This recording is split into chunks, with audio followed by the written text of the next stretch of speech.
It isn't terribly common to see a film about the American War of Independence made in the UK. It's even less common to see King's Lynn, of all places, recreated as a colonial New York. And while I certainly don't know much about the big-name actors or their reputations, whenever I think historical drama, I certainly don't think Al Pacino. This is a battle scene from Revolution, a 1985 film which isn't terribly well known beyond its less than satisfactory box office results, and honestly, it just confuses me, because half of the shots in this scene are absolutely brilliant. They're authentic, they're emotional, and they really get across the feeling, I think, of linear warfare.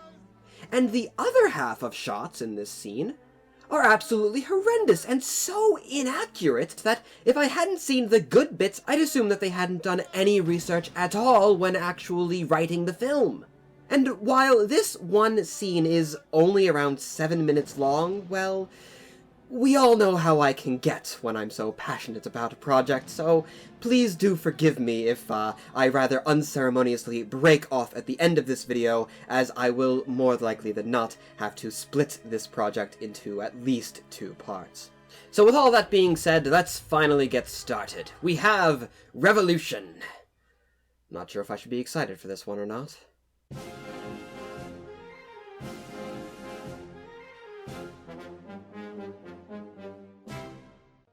After a simple black screen reads to us Revolution, we are met with a hectic scene.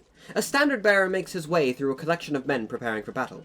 Many of the motley band are seen loading their pieces as drum calls slowly grow louder and louder in the distance. Officers move to and fro on their horses, urging men into position and calling them to aim for the officers, and ensuring the men that God is on their side. We have a shot displaying the musicians issuing their assembly before a pointed showing of men signing the cross, a murmur of Amen clearly audible above it all. Come on, boys! God's on our side! Come on, son.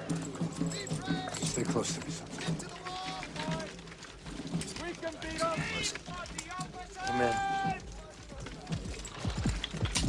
Aim for the officers! For the most part, I actually really like this scene. Things are hectic, but they're not chaotic, and we can clearly see that while these men are somewhat ragtag, being militiamen after all, they aren't disorganized as militiamen are so often portrayed. This scene really seems to understand that while the militia were not professional soldiers, they weren't without training or ability. We see here that they do have a chain of command that's actually being followed. They have musicians issuing calls and a man to carry their colors, and they are all variously outfitted, with some of the men having bayonets, but not all of them. Indeed, some militia units were quite well outfitted with military-grade equipment like bayonets, but it just wasn't the norm. So, from at least what I know about militia, this doesn't actually seem like a bad portrayal. They're clearly not expert killing machines, but it's also obvious that they aren't wholly unprepared or unfamiliar with the concepts of military action. These are common men who are not unfamiliar with hardship, who have trained in a military capacity about, a couple of days out of every month. Though, if I was to start picking out problems, this is certainly a very large cannon, and I do have to wonder why they have such a massive artillery piece so near their front line. Surely, something so large would be far more common on the site of a siege, or at the very least being hauled by a much larger army for a sizable battle, but somehow the militia, early on in the war, seem to have been able to get their hands on this incredible behemoth of a gun, and they've also presumably found the incredible amounts of powder and shot required to actually use the thing in the battle. If a force had a gun of this scale, well, first off, they'd probably have more than just one, and it would be worked by a dedicated team of artillerymen. Instead, what we have here is a lone piece of very heavy artillery brought up by militia for a minor engagement and being kept immediately behind the first line of defense. Why? A piece like this could very easily be kept much further back, where it could not only have a much better impact on the battle, but where it would also be infinitely more secure should that first line fall. As we'll see, there is a second line of battle where this gun could have been placed, and it's not impossible, indeed it's quite common, for you to fire a gun like this over top the heads of your men before hitting the ground in front of your enemy and skipping the cannonball through their ranks. You don't have to have the gun immediately at the front of the battle in order for it to actually be useful there. What's more is, alongside there seemingly being no horses or limbering in sight to actually move the gun, should such a thing be required, and this piece is most certainly far too heavy for an artillery crew alone to move it with ropes, there isn't even a proper gun crew here to begin with. I can only count 2 men hanging around this piece, presumably to operate the thing, and while it's technically possible to fire a cannon without its full complement of crew, not only would it take a much longer time to actually do so, but it would probably be far more dangerous as well. Are we meant to believe that this militia group has somehow managed to source such an incredible gem? Honestly, it looks like it could be a 30-some pound gun. But that they couldn't spare the time to train a few more of their members in its operation so the gun might actually be firing properly during the battle? Or at the very least, they couldn't have dedicated the horses required to drag the thing away from their position should it be overrun? It seems to me like this piece is honestly just meant to make the scene look that much more militant and scary. It would have been far better, far more authentic, if they had shown 1 or 2 much smaller pieces. Large guns like this weren't terribly common in the American War of Independence, at least not when compared to something like the Napoleonic Wars. It would have been far more common for things like these 3-pounder guns to be used, which could be more rapidly moved across the battlefield to deliver their firepower wherever and whenever they were needed. They were light anti-personnel weapons that could accompany their infantry on the march, even in poor conditions, more or less without slowing them down. Naturally, their ammunition was also much lighter to carry, and despite their smaller firepower, these light, highly mobile batteries of artillery were very effective in the field. Keep in mind that most battles of the war weren't your battles of Long Island or Saratoga or Yorktown with thousands of men in cataclysmic engagements. Most battles took the form of raids and small meetings between advanced troops. Even those really significant battles later on in the southern campaign of the war generally didn't breach 10,000 men on both sides. In situations like this, whichever side happened to be able to field even just 1 or 2 of these smaller cannon could gain an incredible edge on the battlefield. And it is those smaller cannons which would have been far more authentic for a militia group to actually be able to carry into the field. Not only for them to be able to source and actually outfit, but also for them to, be able to find the ammunition to use. And as for the actual film, having 1 or 2 smaller guns would, I imagine, have been far less expensive than recreating this one that we see here. Indeed, later on, we actually see one such smaller artillery piece, and while the carriage on it looks rather suspect, that's a much smaller issue than having this monster placed seemingly at random in an obvious attempt to just make the scene look more dramatic. Oh well, I suppose.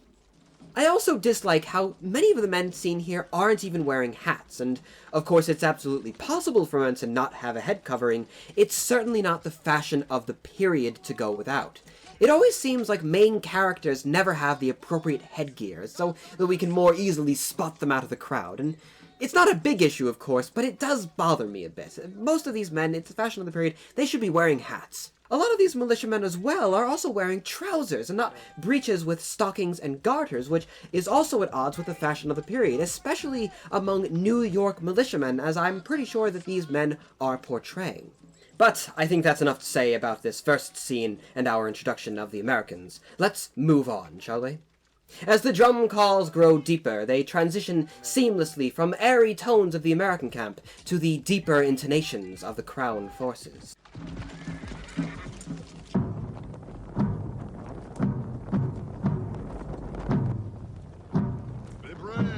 As earlier, our first sight is of flags, and here we see a regimental standard alongside the king's colours blazing across the sky.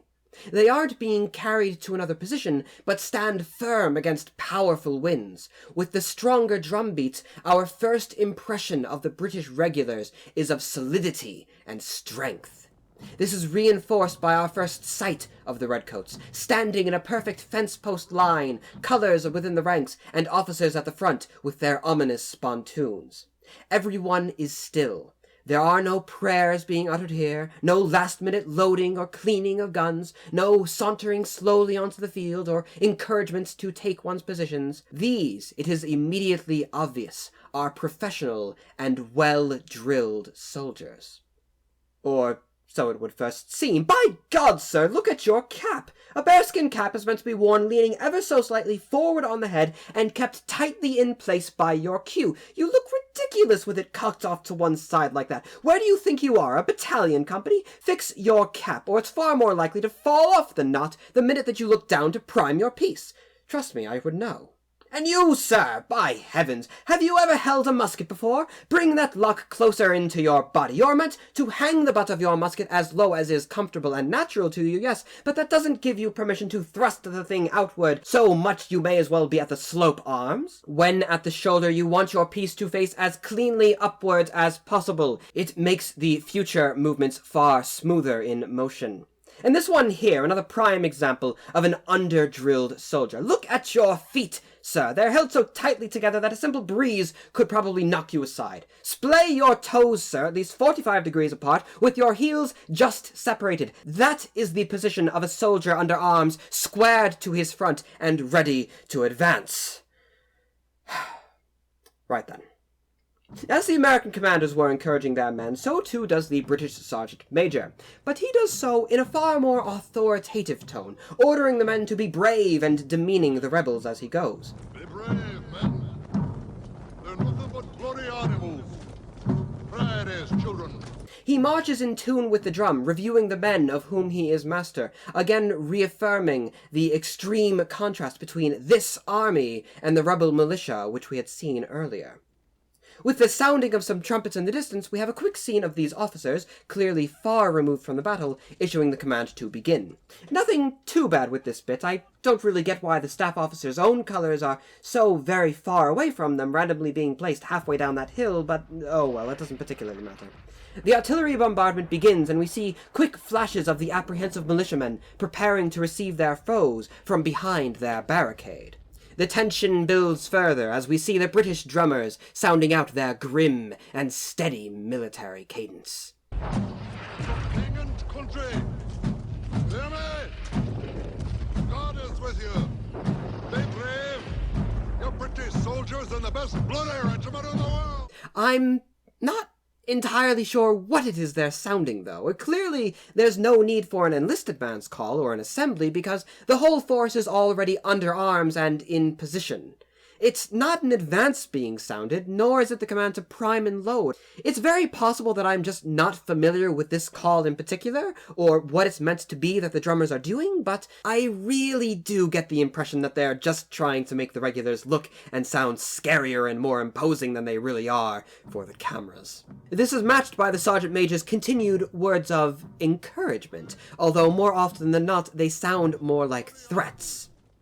"For king and country," the man shouts. "Do you hear me? God is with you." We have here a repetition, loud and clear, of the sentiment portrayed by the militia officer. But while the militiaman sounded encouraging and personable, saying God's on our side, implying a sort of collective struggle, the sergeant major here comes across as distant, as if he's ordering the men to be aware that God is so graciously with them. "Do you hear me?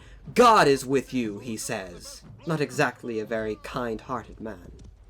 Extend the range, Captain! A quick order to the Royal Artillery in their distinctive blue coats to extend the range of their bombardment on rebel lines, and the infantry may finally commence their long-awaited advance. Now, my dear viewers, the real fun may begin, as we see in quick succession some of the best and worst shots of any Revolutionary War film that I have ever seen.